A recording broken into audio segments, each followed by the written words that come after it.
વલસાડના national highway 48 પર મહિલાઓ રણચંડી બની છે। બગવાડા ટોલનાકા નજીક મહિલાઓએ હાઈવેને બાનમાં લીધો। અમદાવાદ મુંબઈ નેશનલ હાઈવે પર મહિલાઓએ વિરોધ પ્રદર્શન કર્યું। હાઈવેની ખરાબ હાલત, હાઈવે પર ઉડતી ધૂળ અને ખાડાઓ મુદ્દે વિરોધ કરવામાં આવ્યો। નજીકમાં આવેલી શુભમ ગ્રીન સોસાયટીની મહિલાઓ હાઈવે પર ઉતરી આવી। હાઈવેની બિસ્માર હાલતને કારણે સોસાયટીના 700 પરિવારો हैरान परेशान थई रह्या छे। तात्कालिक रिपेरिंगनी मांग साथे महिलाओए हाईवे पर वाहनों पण रोक्या। महिलाओना रोषने कारणे असंख्य वाहनोना पैंडा थंभी गया हता। कतारो लांबी थई गई हती। पारडी पोलीसे स्थळ पर पहोंची समजावटथी आखो मामलो थाळे पाड्यो हतो। કે આ જે રસ્તા બગડેલા છે લગભગ આજથી 4 મહિના 5 મહિના થઈ ગયા, અમને આનું કોઈ રિઝલ્ટ નથી મળ્યું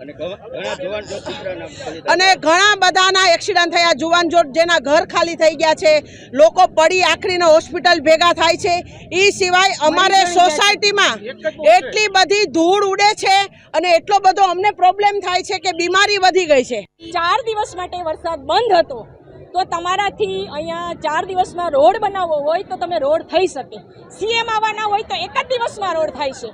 तो आटला धूळ उडे छे, आटला खाडा छे, तो 4 दिवस बंध हतो तो खोदीने અહીંથી ઉદવાડા અહીંયા અવધ સુધીનો રોડ 4 દિવસમાં ઓલરેડી થઈ જ જાય। તો એ કોઈને ના દેખાણું ખાડા ખાઈ તમારે ટોલ લેવો હોય તો ટોલ માટે તો કોઈને જવા દેતા નથી। ટ્રાફિકનું જે છે એ ટ્રાફિકની ઇસ્યુના લીધે કે ટ્રાફિક આપણી પાસે પહેલે 10,000 કે 40,000 કે 80,000 ગાડી ફરતી હતી, હવે 1.5 લાખ થઈ ગઈ છે।